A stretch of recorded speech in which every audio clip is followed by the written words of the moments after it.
कैलास ज्ञानदेव दाभाडे।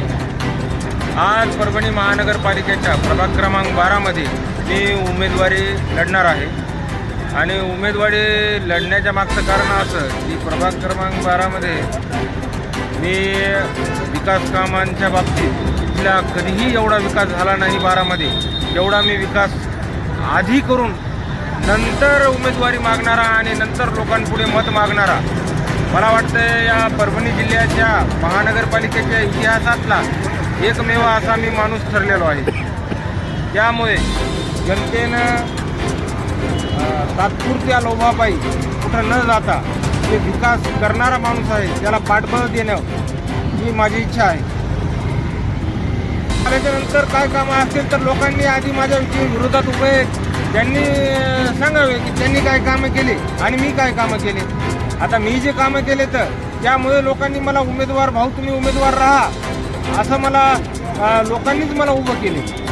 प्रभाग क्रमांक आता 12 मध्ये कृषीनगर आहे, बाबर कॉलनी आहे, तिथं रोडचे कामं तिथं कधीही एवढा निधी आला नाही त्या वार्डात तेवढा निधी मी आणला। कारण की सुमारे तब्बल 2.5 कोटी रुपयांचा निधी ते मी आणला शासनाकडून आणि निधी आणल्याच्या नंतर ते रोडचं नालीचं काम पूर्ण झालं। ते काम पूर्ण झाल्याच्या नंतर त्याचं लोकार्पण झालं। ते सगळे कामं एकदम व्यवस्थित झाले। एवढं काम कधीही झालं नाही तेवढं मी केलं। आता ही फक्त मी केलेले काम आहे आणि यानंतर काम किती होईल ते लोकांनी बघावं। तुम्ही शासनाकडून जे निधी आणला त्या निधीमध्ये तुम्ही काम काय काय केले? मी शासनाकडून जे निधी आणला ते 250 लक्ष रुपये निधी एवढा आणला मी, म्हणजे सुमारे 2.5 कोटी रुपये मी आणले तिथं। आणि 2.5 कोटी रुपयामध्ये मी कृषी कॉलनी, बाबर कॉलनी, इथे रोड नाली जिथं की कृषी बाबर कॉलनीच्या लोकांना घराच्या बाहेर जाता सुद्धा येत नव्हतं पावसाळ्यामध्ये, त्या ठिकाणी मी रोड केले। इतर पक्षांचा आवाज काहीच नाही, ते त्यांचं काम आहे विरोधात काम करणं, त्यांनी काम करावे। लोकशाहीमध्ये कोणीही कुणाच्या विरोधात फॉर्म भरू शकतो, कोणीही काम करू शकतो। बाबासाहेबांना संविधानामध्ये सगळ्यांना अधिकार दिलेला आहे, त्यांनी त्यांचं काम करावं। विषयीचे प्रश्न म्हणजे असे आहेत ते घंटा गाडीवाल्यांना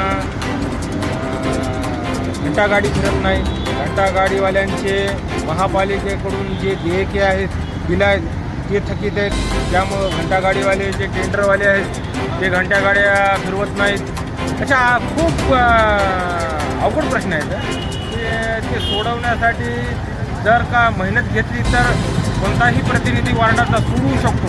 पण निष्क्रिय जो नगरसेवक असतो ते परभणीतला कोणताच निष्क्रिय नगरसेवक लोकांचे प्रश्न सोडविण्यात इंटरेस्ट घेत नाही।